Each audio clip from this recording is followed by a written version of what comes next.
What's up, everybody? It's me, Melonie Mac here. Today is a very special day that I'm making this video. Now, originally, I was going to upload a Tomb Raider level editor gameplay thing. And I still plan on uploading that, but not today. The Lord had other plans because we got more information on what Ubisoft is doing with Splinter Cell. So it is an exciting day. Now, I'm a huge Splinter Cell fan. I don't know how many of y'all know this because it's been so long since we've had anything Splinter Cell related. So, yeah. Every year at E3, I'm always like, Splinter Cell announcement, Splinter Cell announcement, Splinter Cell. And I'm always disappointed. But, you know, dreams are starting to come true now, finally. That being said, I never got to a point where I was extremely excited about it yet because I'm skeptical, especially when you take something that is one of my favorite properties. It's my second favorite franchise of all time. You got Tomb Raider, you got Splinter Cell, and you got Devil May Cry for me are my top three. Now, the thing about Splinter Cell is, you know, knowing how Ubisoft does their games currently, especially, I was just not, and then with Blacklist, how that turned out, even though Blacklist was a good game, it just, you know, wasn't so faithful, and especially considering we didn't have Michael Ironside as Sam Fisher, that made me tune out of it a lot. It just wasn't Splinter Cell to me. I'll go more into that in a bit, but first, yeah, so I wasn't quite excited yet. Now, after reading this article, I'm definitely starting to have a lot more hope than I anticipated. So let's go ahead and I'm just going to dive into the article a bit, and then I'm going to try my best to unpack this coherently and not to be too scatterbrained here because I have a lot of feelings. I have a lot of emotions right now about this. Okay, so Merry Christmas. Okay, so Ubisoft announces Splinter Cell Remake. Officially, finally. Okay, so now it's on Ubisoft website. The remake will be developed by lead studio Ubisoft Toronto, and they did Blacklist, as we know.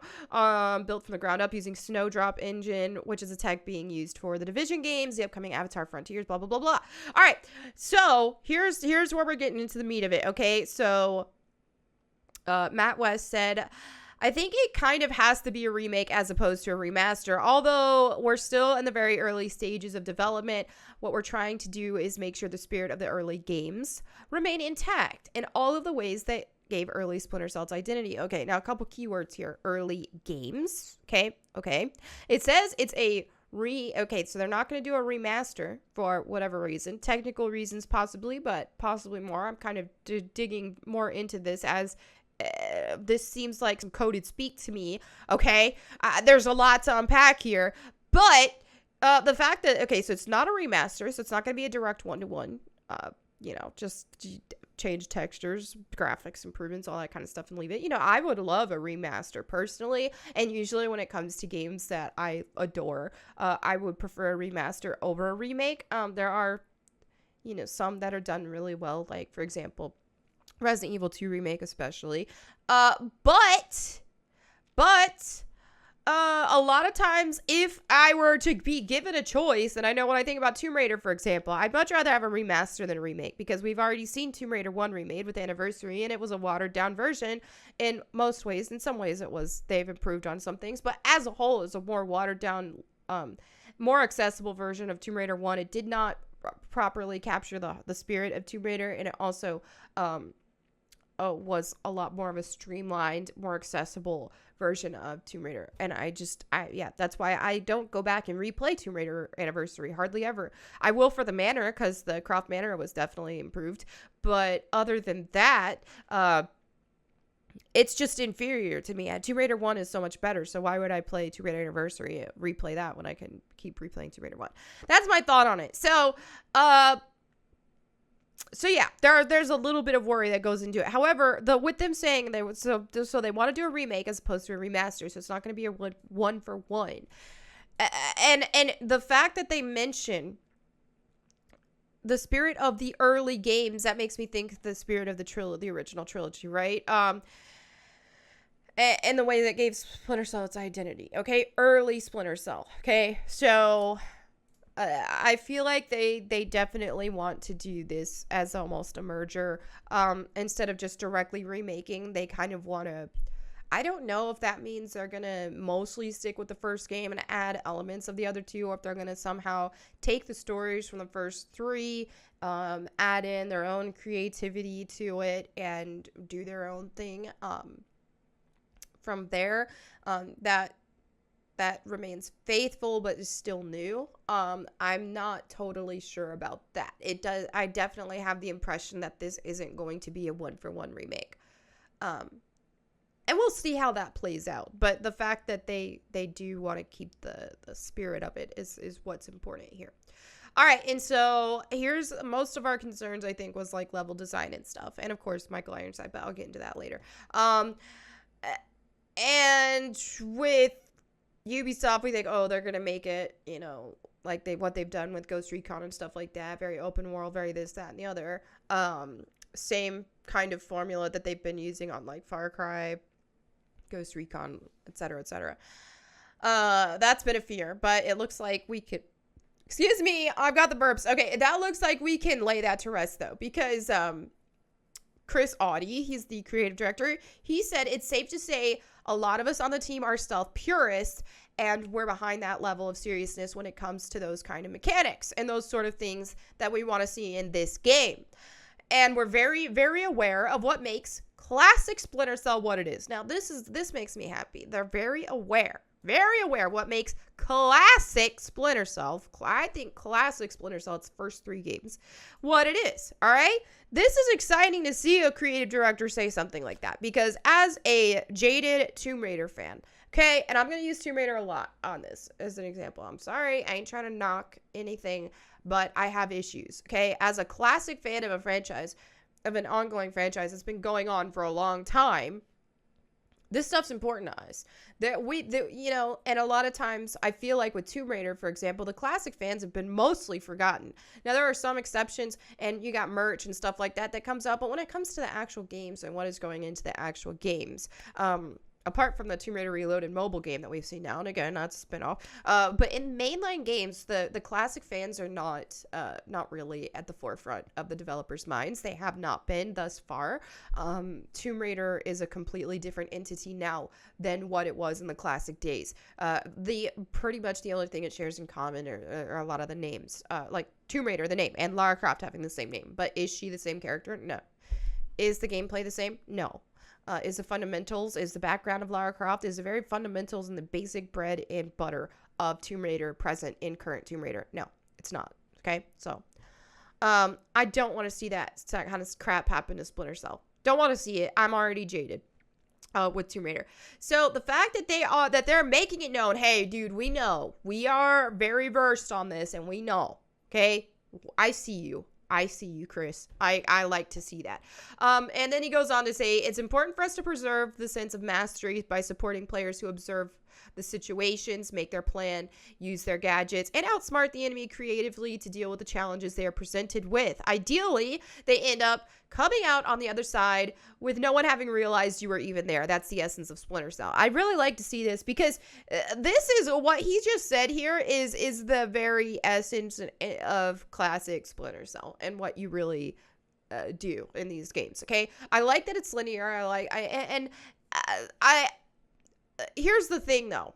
I don't like modern linear, okay? I like a lot of if I look at like old school Splinter Cell, for example, I like that style of linear, because even though it was linear, the way that you approached the levels and the missions were different. The way that I would play would be different than the way that someone else would play. You know, one of my best friends of all time I met from the Splinter Cell forums way back when I was like 19 years old.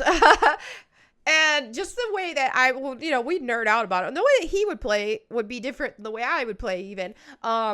And so I know for him and for a lot of people in the community too, just making it a priority not to be detected. Even if a mission will allow you to be detected, there are people who want to get through the game without being detected. There are people who want to get through the game without killing anybody.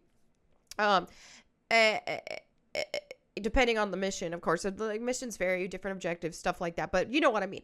So there are people who play like that. There are people who might be a little more Rambo, and I was.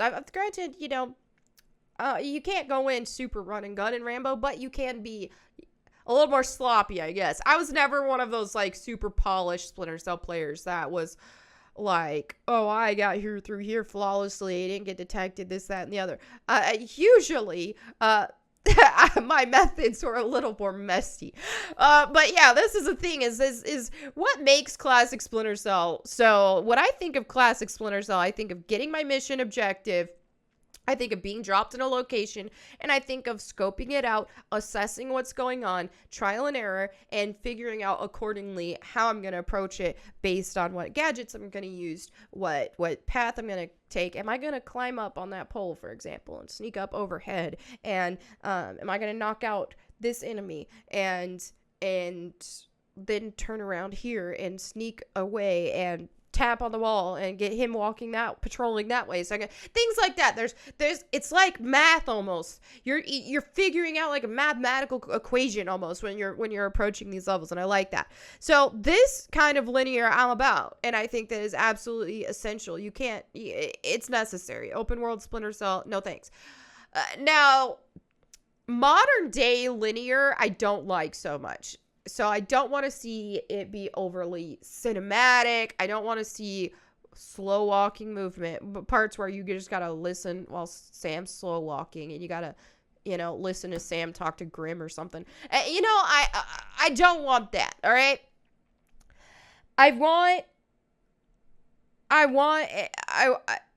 The more that game, and I can make a whole other video about this, and maybe I will in the future, but I don't like it when games just freaking like the character's telling you what to do, giving you hints all the time. It wants you just to walk and get through the story, and the game basically plays itself. I'm over it. I don't like those games. Don't like them. That's why a lot of times I'll go through times where I'm only playing retro games, because I don't like a lot of modern games. There are some that I do like, but there are a lot that I don't, because they are trying to be a lot like Hollywood in a lot of ways, and I don't like it. I just don't. Everything is trying to be very accessible, and and I don't mean this in terms of like accessibility options or like colorblind features, this, that, and the other. Controller support for people who have disabilities. That's great. That's all fine and good. Just don't detract from the main way to play the game. Not every single game has to be accessible to every single person out there. I can make another video about this as well. Like Dark Souls, for example, you're getting a totally different experience if there were to be an easy mode on Dark Souls. It's not Dark Souls then. It's different. But anyway, I digress. Let me save that for another video. Let's see. So then he goes on to say, the gameplay experience we are targeting is directly tied to what we want players to feel, to capture the essence back when we were all playing the original games. I love that. Now, what they keep really emphasizing is original games, plural. They're not saying the original game. They're saying games. Like, they're really talking about, and this is what I'm really getting the vibe of the first 3 games. So definitely that has me very curious about what they're going to be doing with it, and with the story, and how much of how much of an accurate remake it is versus their own interpretation of what came from the past, all that kind of stuff. It's unclear if anyone from the original Splinter Cell team is working on this remake, but technical producer Peter Hendrinos says that series veterans are a part of the new team, which is great. There are a lot of vets here, so we're going to have a really good mix of people who have worked on previous Splinter Cell games and new team members who are joining and bringing fresh energy and fresh ideas. But it looks like this remake could just be the start of Ubisoft's revised efforts on Splinter Cell. With this remake, we are building a solid base for the future of Splinter Cell. See, okay. Yeah, they announced their VR crap, which nobody cares. All right, so here's the thing. Building a solid base for the future of Splinter Cell. I am completely under the impression that this is why they're remaking it, all right? They're remaking it and not remastering it because they don't want to just retell the first 3 games again and go from there.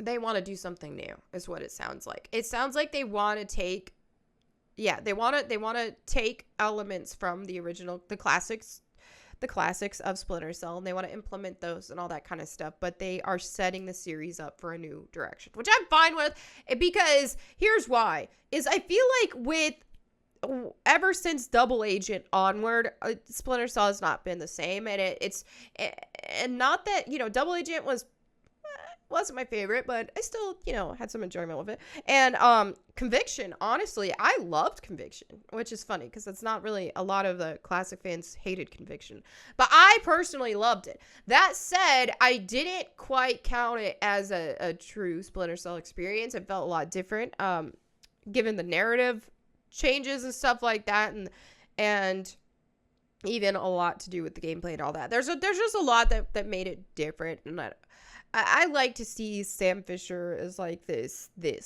machine, man, this Splinter Cell machine. You know, he gets crap done and he does it good. This whole like, oh snap, let's put Sam on the run and all this kind of stuff and get all like more gritty and make the story more based around Sarah and all that. I don't like that. I didn't like that as much, even though I do like Sarah Fisher, and I do think that there's a potential future with the series with more of an implementation of Sarah Fisher, but there's a way to do it, and here's my thought on it. Okay, now we all need to talk about Michael Ironside because this is huge. You know, with Lara Croft, whatever, she was never a character like that. She's never established as just having one voice actress who completely encapsulated Lara Croft and who is Lara Croft, basically.